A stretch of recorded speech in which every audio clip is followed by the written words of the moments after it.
بسم اللہ الرحمن الرحیم۔ حضرت ابو ذر غفاری رضی اللہ تعالی عنہ مشہور صحابی ہیں جو بعد میں بڑے زاہدوں اور بڑے علماء میں سے ہوئے۔ حضرت علی رضی اللہ تعالی عنہ کا ارشاد ہے کہ ابو ذر رضی اللہ تعالی عنہ ایسے علم کو حاصل کیے ہوئے ہیں جس سے لوگ عاجز ہیں، مگر انہوں نے اس کو محفوظ کر رکھا ہے۔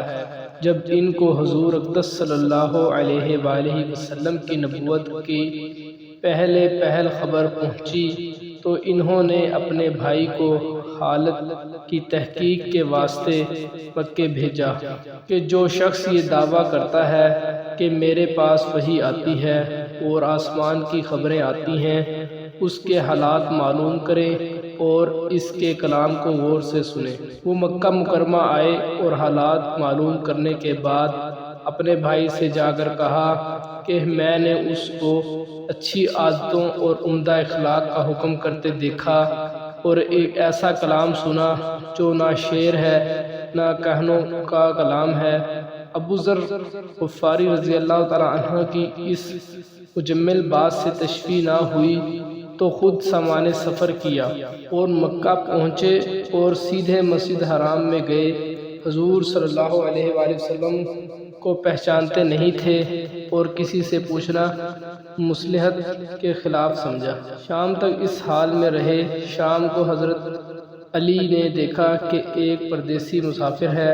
مسافروں کی، غریبوں کی، پردیسیوں کی خبر گیری، ان کی ضرورتوں کا پورا کرنا ان حضرات کی گھٹی میں پڑا ہوا تھا، اس لیے ان کو اپنے گھر لے آئے، میزبانی فرمائی، لیکن اس کے پوچھنے کی کچھ ضرورت نہ سمجھی کہ کون ہو، کیوں آئے۔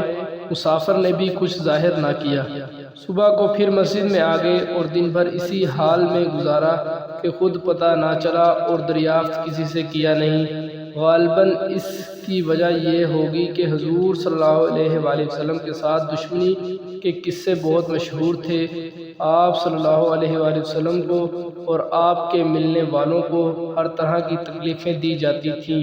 ان کو خیال ہوا کہ صحیح حال معلوم نہیں ہوگا اور بدگمانی کی وجہ سے مفت کی تکلیف علیحدہ رہی۔ دوسرے دن شام کو بھی حضرت علی کو خیال ہوا کہ پردیسی مسافر ہے، بظاہر جس غرض کے لیے آیا ہے وہ پوری نہیں ہوئی، اس لیے پھر اپنے گھر لے گئے اور رات کو کھلایا سلایا، مگر پوچھنے کی اس رات بھی نوبت نہ آئی۔ تیسری رات کو پھر یہی صورت ہوئی تو حضرت علی رضی اللہ تعالی عنہ نے دریافت کیا کیا تم کسی کام آئے ہو، کیا غرض ہے؟ تو حضرت ابو ذر غفاری رضی اللہ تعالی عنہ نے اول ان کو قسم اور عہد و پیمان دیے اس بات کے کہ وہ صحیح بتائیں۔ اس کے بعد اپنی غرض بتلائی۔ حضرت علی رضی اللہ تعالی عنہ نے فرمایا کہ وہ بے شک اللہ کے رسول صلی اللہ علیہ وآلہ وسلم ہیں، اور صبح کو جب میں جاؤں تو تم میرے ساتھ چلنا، میں وہاں تک پہنچا دوں گا، لیکن مخالفت کا زور ہے، اس لیے راستہ میں اگر مجھے کوئی شخص ایسا ملے جس سے میرے ساتھ چلنے کی وجہ سے تم پر کوئی اندیشہ ہو تو میں پیشاب کرنے لگوں گا یا اپنا جوتا درست کرنے لگوں گا، تم سیدھے چلے چلنا، میرے ساتھ ٹھہرنا نہیں، جس کی وجہ سے تمہارا میرا ساتھ ہونا معلوم نہ ہو۔ چنانچہ صبح کو حضرت علی رضی اللہ تعالیٰ عنہ کے پیچھے پیچھے حضور صلی اللہ علیہ وآلہ وسلم کی خدمت میں پہنچے، اسی وقت مسلمان ہو گئے۔ حضور اقدس صلی اللہ علیہ وآلہ وسلم نے ان کی تکلیف کے خیال سے فرمایا کہ اپنے اسلام کو ابھی ظاہر نہ کرنا، چپکے سے اپنی قوم میں چلے جاؤ، جب ہمارا غلبہ ہو جائے اس وقت چلے آنا۔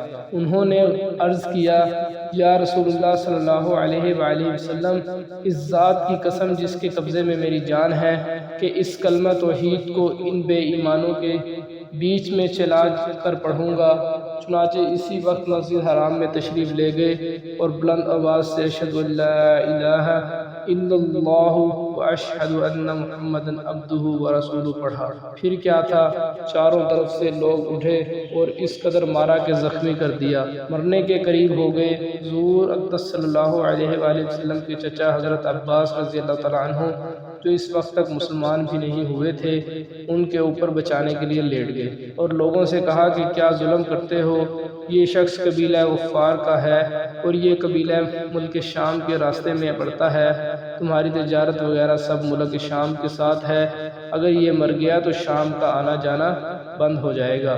اس پر ان لوگوں کو بھی خیال ہوا کہ ملک شام سے ساری ضرورتیں پوری ہوتی ہیں، وہاں کا راستہ بند ہو جانا مصیبت ہے، اس لیے ان کو چھوڑ دیا۔ دوسرے دن پھر اسی طرح انہوں نے جا کر بآواز بلند کلمہ پڑھا اور لوگ اس کلمے کی سننے کی تاب نہ لا سکتے تھے، اس لیے ان پر ٹوٹ پڑے۔ دوسرے دن بھی حضرت عباس رضی اللہ تعالیٰ عنہ نے اسی طرح ان کو سمجھا کر ہٹایا کہ تمہاری تجارت کا راستہ بند ہو جائے گا۔